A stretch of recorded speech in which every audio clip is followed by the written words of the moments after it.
आज का जो वीडियो है ये IIT अभय सिंह के ऊपर ही है। लास्ट वीडियो में मैंने शेयर किया था कि मैंने राम को अभय से जाना कि राम सत्व है कॉन्शियस लेवल पर। एंड ये सच है कि जिस तरीके से वो साइंस को और स्पिरिचुअलिटी को एक दूसरे से कनेक्ट करते हैं तो वो मुझे काफ़ी सही लगता है और बहुत सारी चीज़ें जिनकी क्लैरिटी आती है। बिकॉज जो लोग साइंस के स्टूडेंट नहीं हैं तो इस यूनिवर्स में कौन सी चीज़ कैसे चल रही है ये जानना जो साइंस के स्टूडेंट नहीं उनके लिए थोड़ा मुश्किल होता है। कोई समझा दे तो समझ लेते हैं, वरना स्पिरिचुअलिटी को हम अपनी एक डायरेक्शन में लेके चल रहे होते हैं। साइंस तो हमारा सब्जेक्ट ही नहीं है। बट जब अभय सिंह जैसे लोग हमें उसे साइंस से कनेक्ट करके बताते हैं तो क्लैरिटी और आती है। तो इसके लिए तो मैं उनको अप्रिशिएट करती हूँ। बट रिसेंटली उनकी कुछ ऐसी भी घटनाएं घटी हैं उनके साथ जहाँ पर मुझे ऐसे लगता है कि इस चीज़ को ना अभय सिंह को समझना चाहिए, और वो है नशे से रिलेटेड। बिकॉज उनकी एक FIR हुई थी जब न्यूज़ नेशन के साथ उनका हुआ कुछ झगड़ा वगैरह, और फिर उसके बाद नेक्स्ट डे उनकी एक FIR हुई कि वो आत्महत्या कर लेंगे, इसलिए वहाँ जा कर के चेक करना पड़ा। और फिर उसके बाद उनके पास कुछ गांजा वांजा मिला एंड वो काफ़ी परेशान भी हो गए। मैं नहीं कहूँगी कि वो घबरा गए, पर काफ़ी परेशान हो गए। एंड देन फिर जब न्यूज़ वाले उनके आगे पीछे घूमने लगे तो उन्होंने कुछ स्टेटमेंट दी। जैसे एक स्टेटमेंट उन्होंने दी कि हाँ मैं गांजा कंज्यूम करता हूँ बट वो शिव का प्रसाद है। और दूसरी स्टेटमेंट उन्होंने दी कि जो अघोरी हैं साधु संत हैं वो भी करते हैं, तो क्या आप सबको उठा के जेल में डाल देंगे? ठीक है, करते हैं, लेकिन आपको पहले गहराई से इस बारे में सोचना पड़ेगा कि जो अघोरी और साधु संत जो नशा करते हैं वो भी सनातन के ही हैं, पर वो सनातन को सिर्फ अपने तक सीमित रखते हैं। अघोरी इस समाज के अंदर रहते हैं बट एक दूरी बना के रहते हैं। और ये नशा करने वाले भी जितने साधु संत हैं ना, ये भी आम आदमी से उस तरीके से जुड़ते नहीं हैं। पर आपका कहना ये है कि मैं सनातन को स्प्रेड करना चाहता हूँ, सबको सनातन से जोड़ना चाहता हूँ, मैं कल की वर्ड का निर्माण करना चाहता हूँ।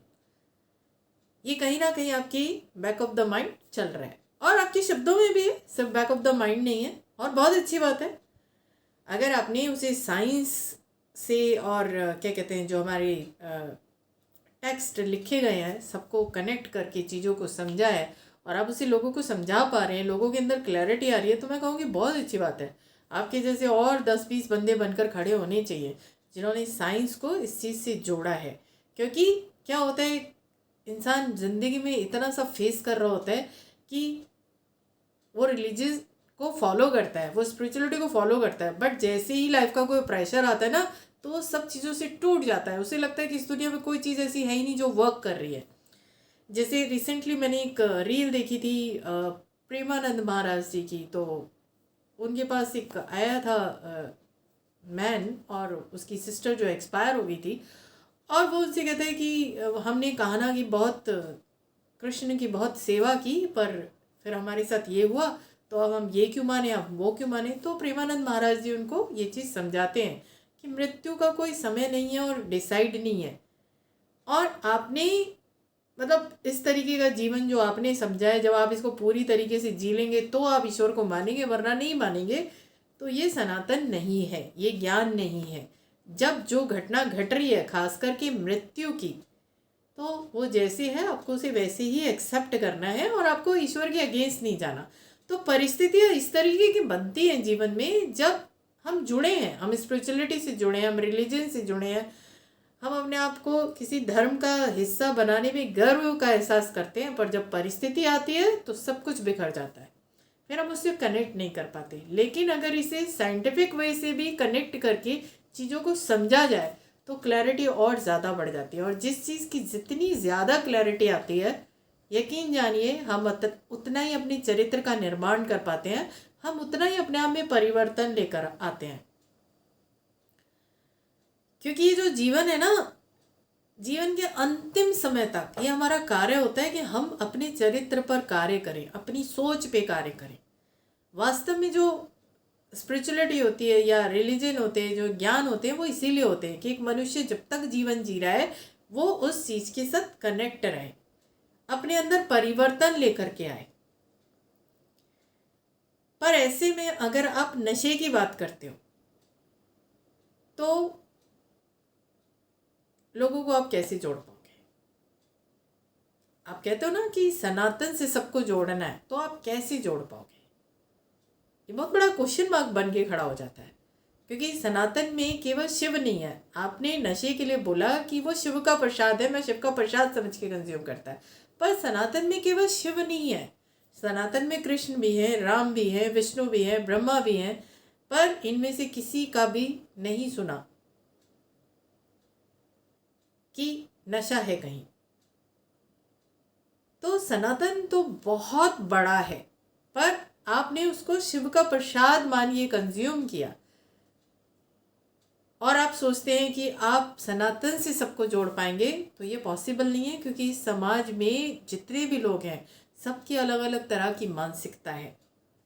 जैसे मेरी अपनी भी मानसिकता है। मैं एक टाइम पर हॉस्टल में रहती थी, तो वहाँ पे कुछ वुमेन होती थी जो नशा करती थी, और एक ने तो मुझे यहाँ तक बोल दिया था कि आप वैसे तो बहुत स्ट्रांग हो पर एडवांस नहीं हो। मैंने कहा क्यों?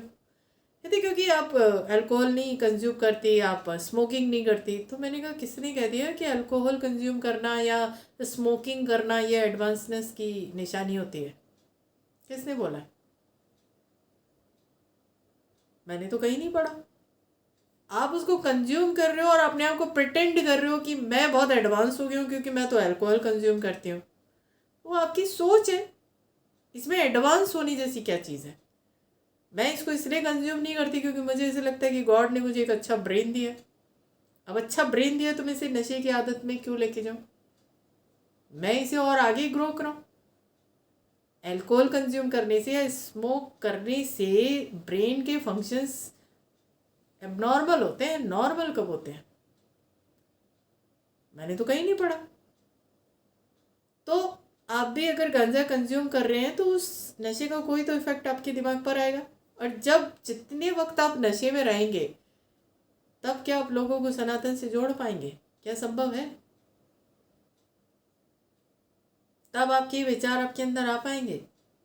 तो यहाँ पर आपको ना बहुत गहराई से सोचने की ज़रूरत है। एंड सेकेंड थिंग, यूथ आपसे जोड़ेगा तो यूथ में जोश होता है, इतना होश नहीं होता। आपने उसे शिव का प्रसाद मान करके कंज्यूम कर लिया, पर मान लो कि वो आपसे जुड़ा और वो भी शिव का प्रसाद मान के उसे कंज्यूम करने लगे, और जाना तो सनातन में था, पहुंच गया किसी और डायरेक्शन में, फिर क्या होगा? माँ बाप भी जानने की कोशिश करेंगे कि बच्चा जा किस डायरेक्शन में रहे, तो क्या वो आपसे जुड़ने देंगे? तो जिस चीज़ का आप निर्माण कर रहे हैं उसके लिए पहले से ही हर्डल भी आप क्रिएट कर रहे हैं, क्योंकि आपने कहा कि सनातन से आपको सबको जोड़ना है। अगर सबको जोड़ना है तो मैं ही अगर आपसे जुड़ूंगी तो मैं कभी भी उस चीज़ को हाथ ही नहीं लगाऊंगी, ना किसी और को हाथ लगाने भी दूंगी जो मेरे आसपास सराउंडिंग में होंगे कि नहीं। हो सकता है ये शिव का प्रसाद हो, मे भी, पर मुझे उस और जाना नहीं है। शिव क्या थे? योगी थे, तो मुझे उनके योग की तरफ जाना है। अगर उन्होंने नशा किया भी था तो मुझे उस और नहीं जाना, क्योंकि जो योगी हो गया उसे नशे की भी ज़रूरत नहीं है। और उस टाइम पे क्या सत्य था क्या नहीं था मुझे नहीं मालूम। मैं वैसे भी बता देती हूँ कि मैंने शिव को बहुत ज़्यादा स्टडी नहीं किया।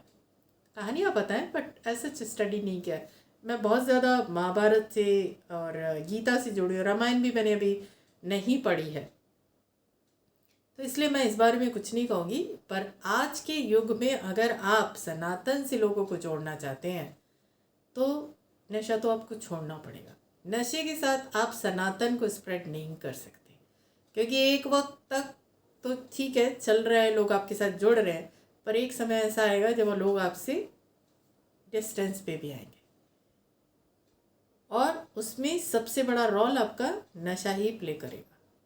कि आप नशे में रहते हैं तो लोग आपसे डिस्कनेक्ट होंगे, क्योंकि जो आपके पास ज्ञान है या जो आपने समझा है एक टाइम तक आप सब बता चुके होंगे, लोग उसे समझ चुके होंगे, फिर उसके बाद आप यूज़लेस हो जाएंगे उनके लिए। और बेहतर क्या है, आप अपने चरित्र का इस तरीके से निर्माण करके उसे ऐसे आगे बढ़ाइए कि लोग जब आपसे एक बार जुड़े तो जीवन पर्यंत आपसे जुड़े रहें। तो इस चीज़ में आपको सोचना चाहिए और इस पे काम करना चाहिए। और बाकी ऑफ कोर्स अपनी चीज़ों को समझाए, मैं उसको अप्रिशिएट करती हूँ। और इसको लेकर आप आगे बढ़िए, सनातन से सबको जोड़िए, जोड़ना भी चाहिए। तो मैं तो आपको इसके लिए अप्रिशिएट करूँगी। बट जो नशा है उस पर तो मेरा भी क्वेश्चन मार्क है। तो इस वीडियो में मैं बस इतना ही शेयर करना चाहती थी। तो आज के लिए बस इतना ही। एंड अगर आप जो मुझे सुन रहे हैं, अगर मेरे चैनल को सब्सक्राइब कर रहे हैं, क्योंकि आजकल मेरे चैनल को लोग बहुत सब्सक्राइब कर रहे हैं, तो प्लीज़ बेल आइकन ज़रूर प्रेस कीजिए। वैसे मैं कभी किसी को बोलती नहीं हूँ कि आप मेरे चैनल को सब्सक्राइब करिए, बट अगर करना है तो फिर बेल आइकन भी ज़रूर प्रेस कीजिए। बिकॉज अगर बेल आइकन आप प्रेस नहीं करेंगे तो मैं जो नेक्स्ट वीडियो अपलोड करूँगी वो आप तक उसका नोटिफिकेशन नहीं पहुँचेगा। तो आज के लिए बस इतना ही। Thank you so much.